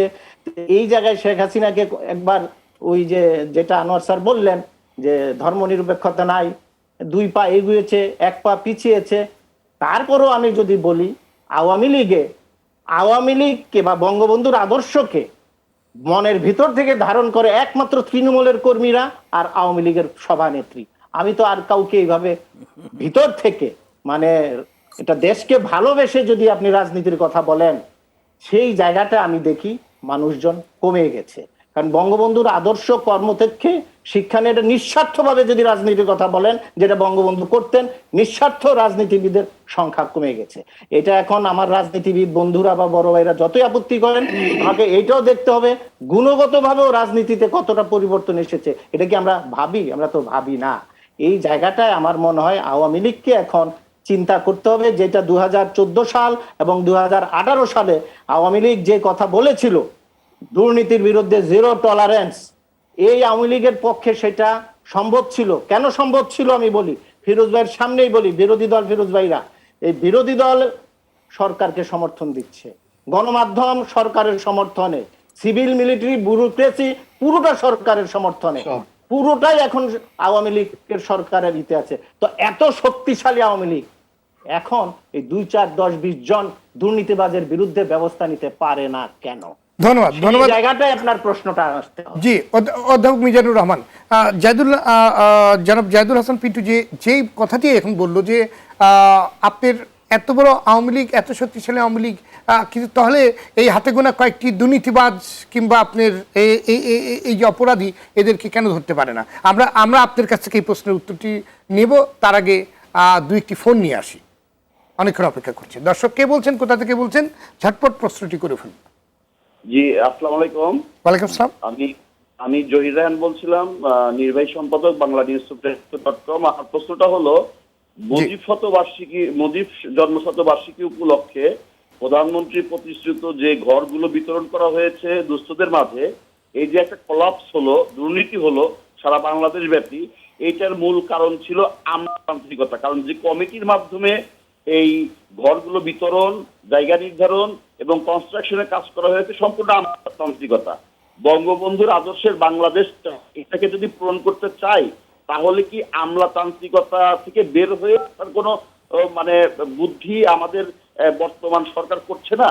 বা আমরা আরেকটা যদি ডিপলি চিন্তা করি, যে আমরা অনেকাংশে দেখতে পাচ্ছি সচিবের পাওয়ার মন্ত্রীর পাওয়ারের চাইতে বেশি, এবং বিভিন্ন জি, আমরা আপনার প্রশ্নটি বুঝতে পেরেছি। অধ্যাপক মিজানুর রহমান, আপনার কাছে আমার একটি প্রশ্ন ছিল, এবং আমাদের দর্শক যিনি জহির রায়হান, উনি যে কথাটি বলছিলেন, সেটাও যদি আপনি একটু দুইটা মিলিয়ে যদি আপনি উত্তর দেন। ধন্যবাদ আশিক। আমি অবশ্যই এই প্রশ্নের উত্তরে আসবো, কিন্তু এর আগে আজকে যেটা আপনার আলোচনার শিরোনাম, বঙ্গবন্ধুর আদর্শ কতটুকু চর্চিত হচ্ছে, তো সেটা একটু কথা বলি। দেখেন, আমরা তো প্রায় বলি, আওয়ামী লীগের লোকেরাও বলে এবং দেশের বহু লোকেরাই বলে, বঙ্গবন্ধুর স্বপ্নের সোনার বাংলা বিনির্মাণ করতে, এবং আমাদের মাননীয় প্রধানমন্ত্রী বক্তৃতাও বলেন যে বঙ্গবন্ধুর হত্যাকারীদের একটা তো আদালতিক বিচার, আর সবচেয়ে বড় হচ্ছে এটা বড় প্রতিশোধ হবে যদি সত্যি সত্যি বঙ্গবন্ধুর স্বপ্নের সোনার বাংলা আমরা বিনির্মাণ করতে পারি। তাহলে স্বপ্নের সোনার বাংলাটা কি? এটা একটা বিমূর্ত একটা বিষয়। এটার দুটা দিক, আমি ব্যক্তিগতভাবে দুটা দিক ছিল। একটা হলো ম্যাটেরিয়াল অ্যাসপেক্ট, একটা হলো স্পিরিচুয়াল অ্যাসপেক্ট। ম্যাটেরিয়াল অ্যাসপেক্ট হচ্ছে মানুষ যেটা আজকে আপনি শুরুতেই বঙ্গবন্ধু যে ভাষণ শোনালেন, সেখানে মানুষের ভাত নাই, অন্ন নাই, বস্ত্র নাই, বাসস্থান নাই, চিকিৎসা নাই, এই যে ম্যাটেরিয়াল অ্যাসপেক্টস হিউম্যান লাইফের, এটা একটা দিক। এটা আমি মনে করি গত 30 বছর 40 বছরে আস্তে আস্তে আমরা এখন ওই পর্যায়ে, অর্থাৎ বঙ্গবন্ধুর যে দুর্দশাগ্রস্ত বাঙালি জাতিকে দেখে গেছেন, অর্থাৎ খাদ্য নাই, পরনে কাপড় নাই, কারণ বেশিরভাগ মানুষই অন্নহীন, বস্ত্রহীন, বাসস্থানহীন ছিল, সেটা অনেকটা কাটিয়ে উঠছে। কারণ আমরা আরেকটি বক্তব্যে কিন্তু বঙ্গবন্ধু দুর্নীতিবাদ, এই কালোবাজারি, ব্যাংক লুটেরা, এগুলোর কথা বলেছেন। আমি বলছি এইটা হলো, এবং এদের বিরুদ্ধে যুদ্ধের কথা বলেছেন বঙ্গবন্ধু। আমি বলি বঙ্গবন্ধুর মানে স্বপ্নের সোনার বাংলার যে ম্যাটেরিয়াল অ্যাসপেক্ট, এটা আমরা অনেক দূরে এগিয়ে গেছি। আমরা এখন বলছি আমরা মধ্যমায়ের দেশ, আমরা 41 সালে ধনী দেশ হব, আমাদের অনেক ফ্লাইওভার হচ্ছে, আমাদের পদ্মা ব্রিজ হচ্ছে, আমাদের স্যাটেলাইট, আমাদের সব বিল্ডিং 20 তলা, বহু কিছু হয়ে যাচ্ছে আমাদের। এগুলো একটা, এই দিকটা আমার মনে হয় অগ্রগতি অনেক সন্তোষজনক।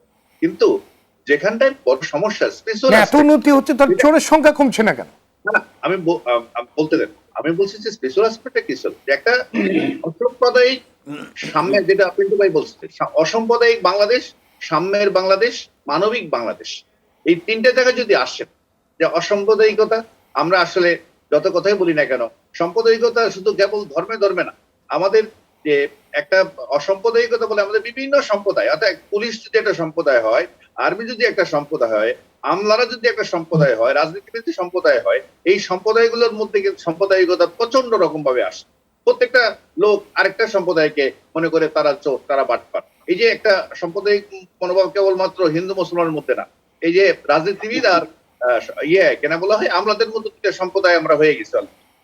সাংবাদিকরাও একটা সম্প্রদায়, মানে প্রত্যেকটা সম্প্রদায়ের মধ্যে এক ধরনের সাম্প্রদায়িকতা আমাদের মধ্যে চলে আসছে। আর যেটা বঙ্গবন্ধু আজীবন যেটার বিরুদ্ধে সংগ্রাম করছেন, ওনার রাজনীতি, যেটা যে ত্রিজাতি তত্ত্ব, হিন্দু একটা জাতি, মুসলমান একটা জাতি, এর থেকে বেরিয়ে এসে একটা অসাম্প্রদায়িক বাংলাদেশ, অর্থাৎ বাঙালিত্বের বাংলাদেশ, যেটা সেটা স্পেশাল অ্যাসপেক্টের কথা বলছি। আরেকটা হচ্ছে সাম্যের বাংলাদেশ। আমাদের উন্নতি হয়ে গেল, আমরা জিডিপি গ্রোথ হচ্ছে, আমাদের পার ক্যাপিটা ইনকাম $2200 হয়ে গেছে, ইত্যাদি ইত্যাদি, আমরা সব বলে যাচ্ছি। কিন্তু যেটা সাম্যের বাংলাদেশ, মিলেমিশে বাংলাদেশ, যেটা স্পেশাল অ্যাসপেক্টস অফ দ্যাট সোনার বাংলা, এটার থেকে আমরা অনেক দূরে সরে গেছি। আমাদের উন্নতি হয়ে গেল, কিন্তু আমাদের বৈষম্য কিন্তু আমরা কমাতে পারিনি। বৈষম্যের একেবারে চরম একটা খারাপ অবস্থা যেখানে যায়, এটা যে সহগ আছে, কিনি সহগ বলা হয়, এটা আমরা 0.5 এর আশেপাশে ঘোরাঘুরি করছি। যত উন্নতি করি না কেন, এখানে আমাদের কোনো পরিবর্তন হচ্ছে না। আর সেটা না হওয়ার কারণটাই হচ্ছে এই যে মানবিক গুণাবলী বা মানবিক বাংলাদেশ, যেখানে এই দুর্নীতির কথা আসছে, স্বার্থপরতা এবং মানুষের হিংসা এবং পরস্পরের বিদ্বেষ, এই যে বিষয়গুলো আছে, এগুলো তো স্পেশাল অ্যাসপেক্টস। এখানে এসেই আমরা আসলে সবচেয়ে খারাপ অবস্থার মধ্যে পড়ছি, কারণ আমরা মুখে যে কথাগুলো বলি যে বঙ্গবন্ধুর আদর্শকে লালন করি, কিন্তু বঙ্গবন্ধু যে একটা সমতা ভিত্তিক, ন্যায় ভিত্তিক সমাজ যেটা বলে গেছেন, আর সেটার জন্য যে একটা দুর্নীতিমুক্ত, অর্থাৎ সবাই তার নিজের কাজটা করবে এবং এক্সট্রা কোনো অতিরিক্ত পাওনা চাইবে না, তার যেটা পাওনা সেটা নিয়ে সন্তুষ্ট থাকবে, এরকম একটা বাংলাদেশ কিন্তু আমরা করতে পারছি। আর আওয়ামী লীগ যদি বলেন দলগতভাবে, হ্যাঁ, আমি এখনো মনে করি যে যেটা একদম 1958 সালে যখন গঠনতন্ত্র প্রথম লিখিত গঠনতন্ত্র তৈরি করে আওয়ামী লীগ, তখন এই জাতির জনক বঙ্গবন্ধু শেখ মুজিবুর রহমান এটার মেম্বার সেক্রেটারি ছিলেন। উনি ওই রাষ্ট্র হচ্ছে জাগতিক আর ধর্ম হচ্ছে পরজাগতিক, অর্থাৎ এই যে ধর্মনিরপেক্ষতা, এটা হঠাৎ করে 72 সালের সংবিধানে আকাশ থেকে চলে আসেন, এটা আওয়ামী লীগের একবারে গঠনতন্ত্রের মধ্যে এই জিনিস আছে। সেদিক থেকে আমরা এখনো দেশের বিভিন্ন জায়গায় অধ্যাপক সৈয়দ আনোয়ার হোসেন স্যার যে কথাগুলো বলছেন, এটা তো কাগজে কলমে এখনো লেখা রয়ে গেছে। আমাদের সংবিধানে একটা ধর্ম প্রাধান্য পাবে, রাষ্ট্র ধর্ম, এটা লিখে গেছে, কিন্তু এইটার ব্যবহারিক যে দিকটা, এটা হয়তো এই কাগজে থাকার কারণে এটা হচ্ছে তা না।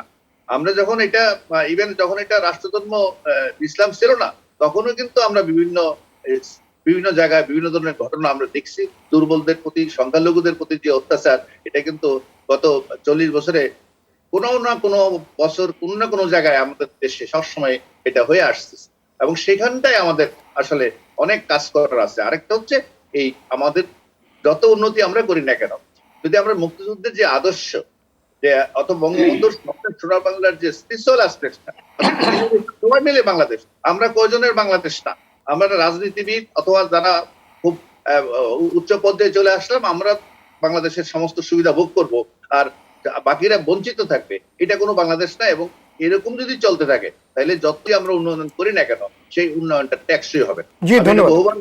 উন্নয়নকে টেকসই করতে হলে আমাদের এই ম্যাটেরিয়াল ডেভেলপমেন্টের সাথে সাথে একটা স্পিরিচুয়াল ডেভেলপমেন্ট যদি আপনি করতে না পারেন সোসাইটিতে, সেটার জন্য অনেক সমস্যা আছে। আমাদের শিক্ষা ব্যবস্থার মধ্যে যে সমস্যা আছে, বহু ধারার শিক্ষা ব্যবস্থা, এবং সেই শিক্ষা ব্যবস্থা থেকে যেভাবে কেনা বলা হয় বেড়ে উঠছে বিভিন্ন জাতি, মানে গোষ্ঠী, সম্প্রদায়, আলাদা আলাদা একটা, আমরা শুধু অর্থনৈতিক ভাবে বৈষম্য তৈরি করছি তা না, সামাজিক ভাবেও আমরা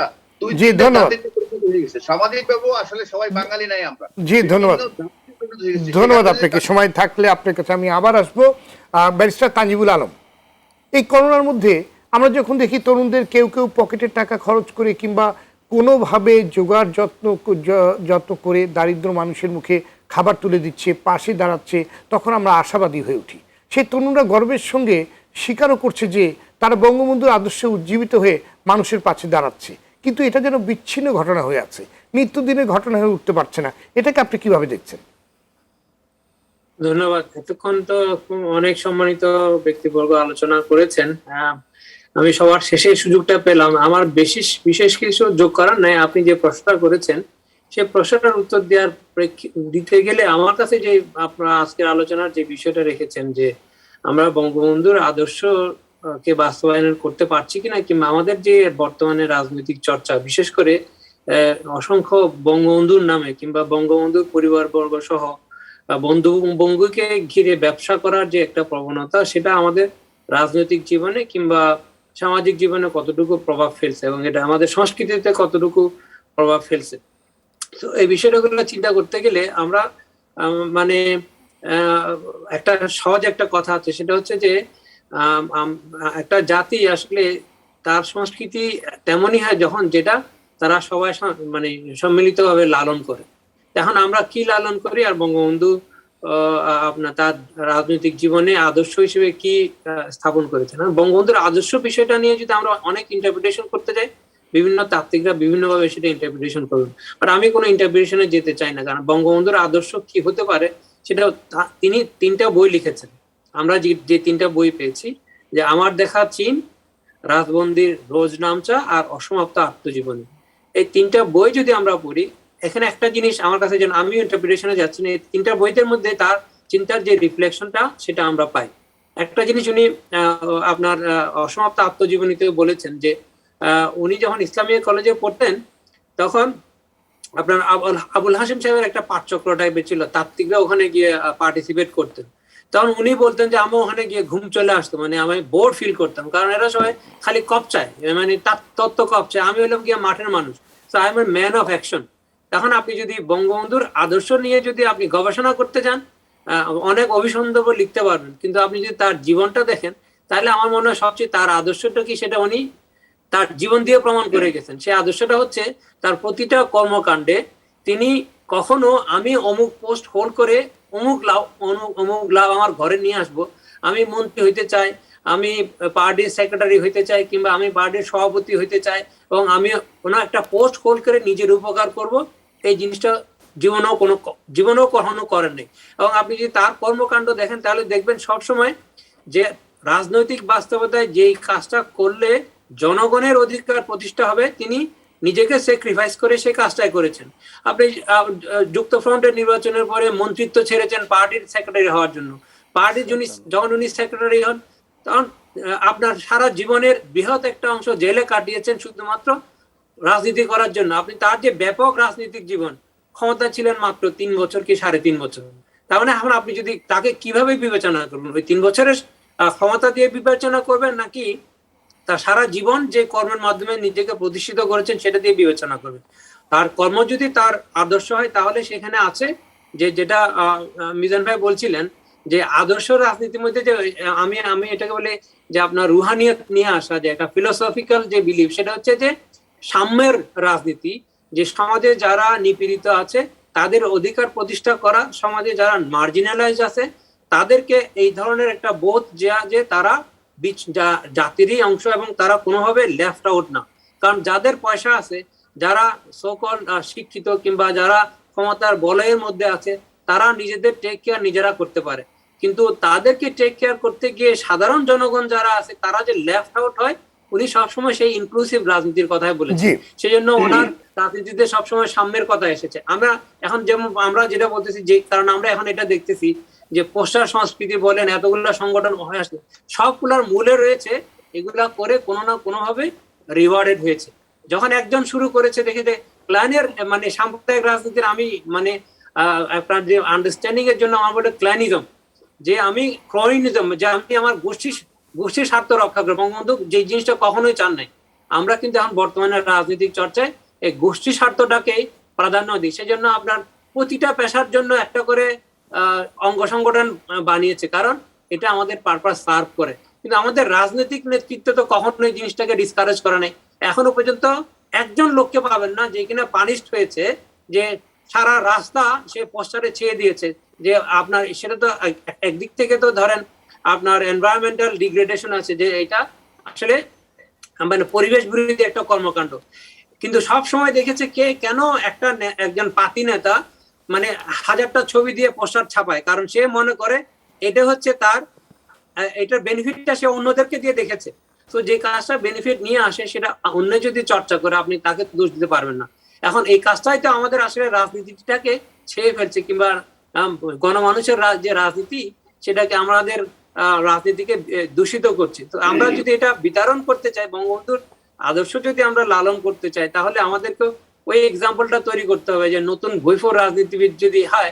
আমরা এই সারা আওয়ামী লীগের জীবনে এইবার প্রথমবারের মতো দেখলাম যে একজন আওয়ামী চাকরিজীবী লীগ একটা করতে গিয়ে সে আপনার বিজ্ঞাপন দিয়ে নেতৃত্ব বিক্রি করতে গিয়ে প্রথমবারের মতো আইনের সম্মুখীন হয়েছে। কিন্তু মজার ব্যাপার দেখেন, তাকে কিন্তু ওই কারণে আইনের আওতায় আনা হয় না। এই যে আপনারা বলছিলেন যে ল এনফোর্সিং এজেন্সির কাছে গিয়ে আপনি আবেদন করেন, ল এনফোর্সিং এজেন্সি কিছুই করতে পারবে না। কারণ বাংলাদেশে আপনি এমন কোন আইন দেখাতে পারবেন যেটা কিনা এই কাজটা নিষিদ্ধ?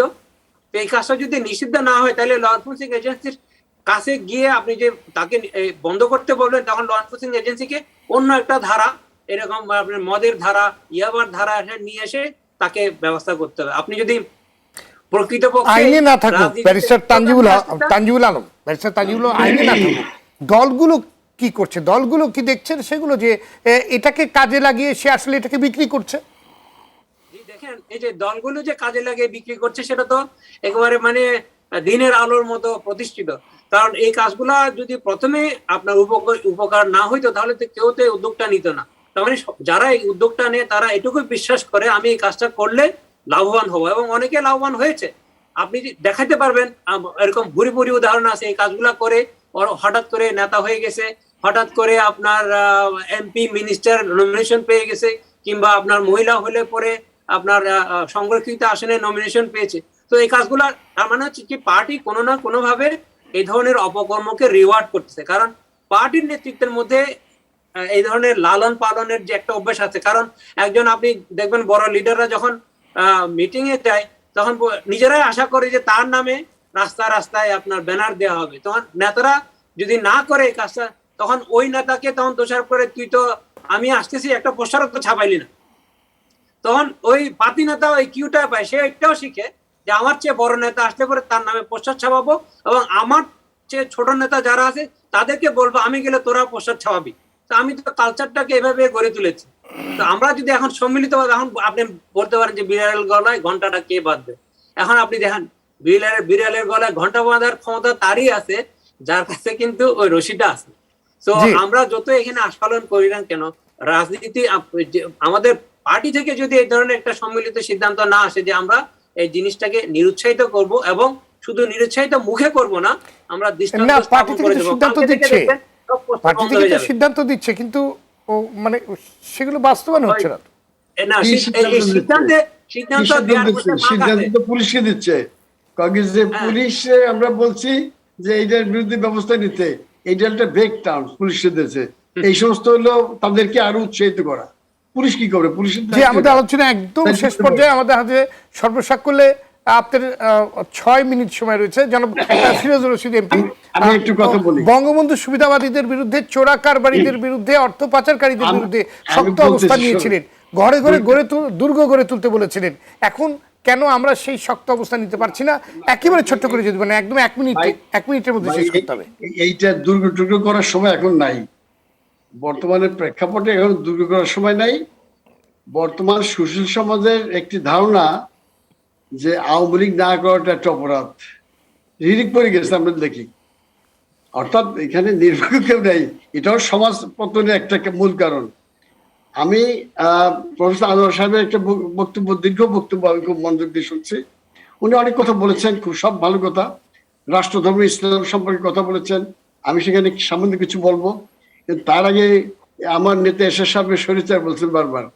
আমরা এটা তো একটা গান, অনেক গান শরীরচারের কথা আপনাদের কাছে শুনেছি। একটি কথা মনে রাখবেন, revolution is a crime if it fails, but it is sources of law when it is a success. একটি কথা মনে রাখবেন, যখন একটা রেভলিউশন করে সাকসেস হয়, তালেবানরা দেশ নেছে, এখন it is sources of law. ঠিক আছে, আমরা তোমরা নেছো, এখন তোমরা চালাও। ওই যে দেশে না, অর্থাৎ এইটাই হচ্ছে নিয়ম। আপনারা পারবেন না, যে পারবে সে চালাবে, এইটাই নিয়ম। আজকে বৈষম্যের কথা বলেন, আমরা রাষ্ট্রধর্মী ইসলাম আমরা করছিলাম কেন? আমরা সেখানে তো রাষ্ট্রের 4টি স্তম্ভকে আমরা টাচ করি নাই। কিন্তু যে দেশের 90% বেশি মানুষ মুসলমান, তাদের প্রতি আমরা সহমতি দেখে রাষ্ট্রধর্মী ইসলাম করছি। আমাদের উপরে এর থেকেও বেশি কঠিন দায়িত্ব ছিল, প্রেশার ছিল। আরেকবার সামনে যেতে পারতাম, অত দূর আমরা যাই নাই। এইটুকুন দিয়ে ঠান্ডা রাখছি, এবং তাতে কোনো জায়গা থেকে কোনো নষ্ট হয় নাই। আপনার ধর্ম নিরপেক্ষতা নষ্ট হয়েছে, কাদেরকে ঠান্ডা রাখতে হয়েছে?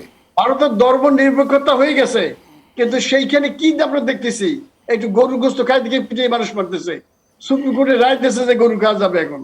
তা আমরা এগুলো সব জানি। এখন দেখেন, আমি বৈষম্যের বিরুদ্ধে কথা বলি, মিজামি বলছেন বৈষম্য বেড়ে গেছে। বৈষম্য বৃদ্ধি, কিন্তু বঙ্গবন্ধু সারা জীবন আন্দোলন সংগ্রাম করে গেছেন, কিন্তু সেই বৈষম্য বেড়ে গেছে। এখন আমরা তখন 22 পরিবারের বিরুদ্ধে আন্দোলন করেছি ছাত্রলীগ, সেই 22 পরিবারের জায়গায় এখন 22,000 পরিবার হয়েছে, যাদের কাছে এই তানজিল বলতে পারবেন যে তাদের মূলধন হচ্ছে 10,000 কোটি টাকার বেশি। এরকম 22,000 পরিবার আছে যাদের মূলধন 10,000 কোটি টাকার বেশি এক একজনের। তো এই যে ধনী দরিদ্রের যে ব্যবধান বাড়ছে, আর এখন মানুষ তো 7 কোটি না, 17 কোটি মানুষ হয়ে গেছে। তাহলে আপনি বুঝেন যে কোথায় আমরা যাচ্ছি। এই ভুইফোর সংগঠন, তানজিল ভাই একটা ভালো কথা বলছে যে এইটা বলবেন যে ওবায়দুল কাদের সাহেব বলবেন যে আমি পুলিশকে বলছি এই সমস্ত সংগঠনের সাথে আমার সংযোগ নাই।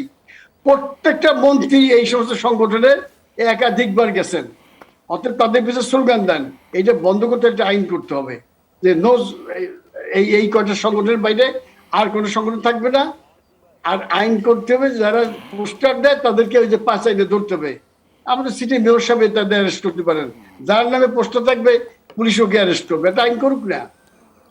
একদম থানার সামনে পোস্টার বেশি, যারা ভাবে আছে ওদের পোস্টারটা বেশি থাকে। জি, আমরা বলে যাব কি, আমরা যেটা বলছিলাম রাষ্ট্রধর্ম ইসলাম, আপনার তো এইটা এর থেকে আধুনিক আর কিছু হয় নাই। পঞ্চম সংসদে এটা রাখছে অনেক চিন্তা করে, কারণ টকশো করে এক কথা আর বাস্তবতা আরেকটা জিনিস। সরকার বাস্তবতার নিরিখে দেশ চালায়।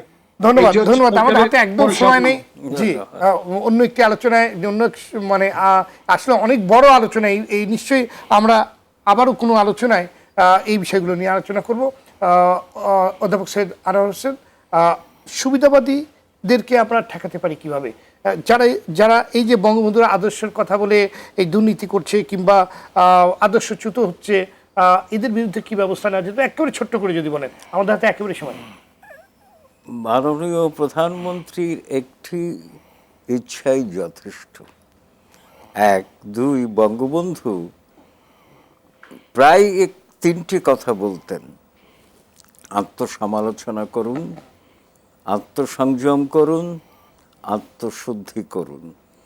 বর্তমান আওয়ামী লীগ নেতৃত্ব এবং আওয়ামী লীগ সরকার যদি বঙ্গবন্ধুর এই 3টি নির্দেশকে কলেমার মতন ব্যবহার করে সেভাবে জীবন পরিচালনা করেন, তাহলে আপনি যে লক্ষ্যে আজকে এই অনুষ্ঠান আয়োজন করেছেন তা অর্জিত হবে। ধন্যবাদ আপনাকে। জনাব নজরুল ইসলাম বাবু, বলা হচ্ছে সুবিধাবাদীদের ধাক্কা ধাক্কিতে ত্যাগী নেতারা পেছনের সারিতে চলে যাচ্ছে। ত্যাগী নেতারা সুবিধাবাদীদের এই সুবিধা দেয় কেন? একেবারে ছোট্ট করে যদি বলেন। দেখেন, ত্যাগী নেতাদের তো সুবিধা দিতে হয় না, সুবিধাবাদীরা সুবিধা করে নেয়। কিভাবে সুবিধা করে এটা আপনিও জানেন, আমরাও জানি। সেই জন্যই আমি বলেছি যে বিশ্লেষণ যদি করেন তাহলে সুবিধাবাদীরা রাজনীতিতে কিভাবে আসে সেইটা আগে বন্ধ করতে হবে। সেইটা বন্ধ করার যে জাদুর মন্ত্র, সেইটাকে আগে নিয়ে আলোচনা করেন, তাইলেই দেখবেন সব ষড়যন্ত্র, সব দুর্নীতি, সব কিছু বন্ধ হয়ে যাবে। বাংলাদেশে তো এই বঙ্গবন্ধুকে হত্যা করার পর থেকেই এই রাজনীতি শুরু হয়েছে, বন্ধ করার সময় এখন এসেছে। জি, ধন্যবাদ। একটি বাক্য বলি, রাষ্ট্রধর্মের ধারণা অনইসলামিক। কোরআন হাদিস কোথাও নির্দেশ নাই। নবী করিম সাল্লাল্লাহু আলাইহি ওয়াসাল্লাম 622 থেকে 632 পর্যন্ত মদিনা চালিয়েছেন, সেখানেও না ইসলামে বলা আছে লাকুম দীনুকুম ওয়ালিদিন। নেতৃত্বের অবৈধতা যখন প্রকট হয় তখন রাষ্ট্রধর্মের ব্যাপারটি ব্যবহার করা হয়। জি, ধন্যবাদ। এটা ইতিহাস। জনাব জাহিদুল হাসান পিন্টু, করণীয় কি? একদম সংক্ষেপে যদি বলেন। আমি একদম সংক্ষেপেই বলি। এখন আমি দেখছি যে আওয়ামী লীগ, এটা ঠিক শেখ হাসিনার নেতৃত্বে যে উন্নয়নের মহাসড়কের কথা বলা হচ্ছে, এটা আমরা ফিল করছি, কিন্তু সেই মহাসড়কে বঙ্গবন্ধুর রাজনৈতিক দর্শন অনুপস্থিত। রাজনৈতিক দর্শনের ব্যাখ্যা দরকার নেই, আমি মুক্তিযুদ্ধের চেতনার কথা এখানে বলবো, সেটা দৃশ্যমান নয়। এখানে করণীয় হলো যেটা বারবার আওয়ামী লীগ বলে আসছে, দুর্নীতির বিরুদ্ধে 0 টলারেন্স, এইটা এনিহাউ বাস্তবায়ন করতে হবে। চিহ্নিত দুর্নীতিবাজদের বিরুদ্ধে যে কঠোর অবস্থা আওয়ামী লীগ দেখাতে পারছে না, এই জায়গায় শেখ হাসিনার, যেটা প্রফেসর আনোয়ার হোসেন বললেন, যেটা আমি মনে করি না শেখ হাসিনা একা চাইলে পারবে। শেখ হাসিনা চেষ্টা করেছে, আমি দেখেছি বিভিন্ন সিদ্ধান্তে কোন আপনার দুর্নীতিবাজকে ধরার ব্যাপারে মন্ত্রী সভায়ও আপত্তি উঠেছে। সো এই জায়গায় শেখ হাসিনা এবং আওয়ামী লীগের রাজনৈতিক সিদ্ধান্ত নিতে হবে যে এই দেশে একটি দুর্নীতিবাজও আমরা রাখবো না। আমি বলছি না 100% দুর্নীতি মুক্ত করতে পারবেন, কিন্তু 0 টলারেন্সের নীতিটা যদি বাস্তবায়ন করতে চান অনেক অনেক দুর্নীতিবাজ ধরা পড়বে, অনেক সুশাসন অনেকটা নিশ্চিত হবে। জি, অধ্যাপক মিজানুর রহমান, বঙ্গবন্ধুর আদর্শের কথা সুবিধাবাদীদের দুর্নীতির সুযোগ বন্ধে করণীয় কি?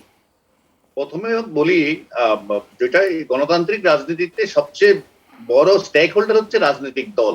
এই রাজনৈতিক দল যদি সুসংগঠিত না হয়, আরেকটা হচ্ছে রাজনীতিকে যদি আমরা সবাই ঘৃণা করি, যে রাজনীতি হলো চোর বাটপারের কারবার, রাজনীতি হচ্ছে টেন্ডার বাজারের ব্যবসা, রাজনীতি হচ্ছে মানে এটা মানে সমাজের সমস্ত নিকৃষ্ট লোকের রাজনীতি করে এবং ভালো কেউ আর রাজনীতিতে যাওয়া উচিত না, এটা যদি আমাদের মেন্টাল সেট আপের মধ্যে প্রগাঢ় বা সুদৃঢ় হয়ে যায়, তাইলে কোনো ভালো মানুষ রাজনীতিতে আসবে না, আর জায়গা তো শুরু থাকবে না, তখন এই পাটপাররা বিভিন্ন কায়দা করে রাজনীতিতে চলে আসবে। অতএব ভালো মানুষকে কিভাবে রাজনীতিতে আনা যায় সেই ধরনের সমস্ত রাজনৈতিক দলকে চিন্তা করতে হবে এবং অবশ্যই আওয়ামী লীগকেও সেই চিন্তাটা করতে হবে যে ভালো মানুষ যাতে আসে, আর নাইলে কিন্তু এই পাটপাররা চলে আসবে। এইটা হলো এটাকে ঠেকানোর পথ। ধন্যবাদ। ব্যারিস্টার তানজিবুল আলম, দুই বাক্যে শেষ করব যে করণীয়টা হচ্ছে, একটা কথা আছে যে চ্যারিটি বিগিনস এট হোম। আমরা যদি রিফর্মের কথা বলি, তাহলে আমরা প্রথমে নিজের ঘরটাকে পরিষ্কার করতে হবে, যে আমাদের যেসব ভুইফোর রাজনীতিবিদ কিংবা আপনার অসৎ রাজনীতিবিদ আছে তাদেরকে রিওয়ার্ড করা বিভিন্ন পদ দিয়ে সেটা বন্ধ করতে হবে। আপনি দুর্নীতিবাজদেরকে যদি আপনার পার্টি থেকে হটান, তাহলে বাকিরাও শিক্ষা নিয়ে নিবে, এবং সেটা শুধু হটানোর নাম করলে হটানো হবে না, সেটা হচ্ছে দৃষ্টান্তমূলক ভাবে তাদেরকে আসলে হটাইতে হবে, যাতে করে অন্যরা এই সাহসটুকু আর না পায়। তাহলে আমরা যেসব আদর্শিক বিচ্যুতির কথা বলতেছি সবগুলো আসলে আপনার উৎপাদিত হয়ে যাবে যদি ওই দৃষ্টান্তটা স্থাপন করতে পারি। জি, ধন্যবাদ। যারা আপনি কিছু একটি যোগ করতে যাচ্ছিলেন? আমি মনে করি যে দায়িত্ববান মানুষকে রাজনীতিতে এগিয়ে আসতে হবে এবং তাদেরকে রাষ্ট্র জায়গা করে দিতে হবে। জি, ধন্যবাদ। ধন্যবাদ আপনাদের সবাইকেই আজকের আলোচনায় যোগ দেওয়ার জন্য। দর্শক, বঙ্গবন্ধু কখনো ক্ষমতার লোভে রাজনীতি করেননি। তার রাজনীতির গন্তব্য ছিল সারা বাঙালি জাতির ভালোবাসা। ক্ষুধা, দারিদ্র, শোষণ, বৈষম্য, দুর্নীতি, বিভাজন মুক্ত উন্নত বাংলাদেশে ছিল তার আজীবন লালিত স্বপ্ন। এই স্বপ্ন বাস্তবায়নের দায়িত্ব এখন আমাদের। শুধু মুখে বঙ্গবন্ধুর আদর্শের কথা না বলে এই শোকের মাসে সবাইকে প্রতিজ্ঞা করতে হবে বঙ্গবন্ধুর আজীবন লালিত স্বপ্নের বাস্তবায়ন করতে হবে। ঘুষ, দুর্নীতি, অর্থ পাচার, মজুদদার, ব্যাংক লুটেরা, চাটুকার, তেলবাজ, ধান্দাবাজের দোকানিদের বিরুদ্ধে রুখে দাঁড়াতে হবে, অসহায় মানুষের পাশে দাঁড়াতে হবে। আর এটা করতে পারলেই সত্যিকার অর্থে মুজিববাদের চর্চা হবে। দর্শক, আজ এ পর্যন্ত। আগামী সপ্তাহে আবার অনুষ্ঠানটি দেখার আমন্ত্রণ রইল। সবাই ভালো থাকুন, স্বাস্থ্যবিধি মেনে চলুন, অবশ্যই মাস্ক ব্যবহার করুন। সঙ্গে থাকার জন্য সবাইকে ধন্যবাদ।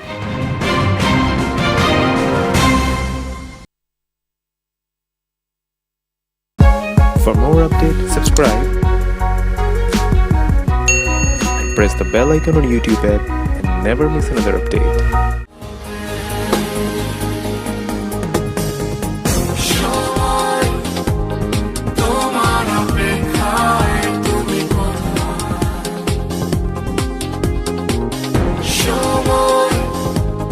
তোমার অপেক্ষায়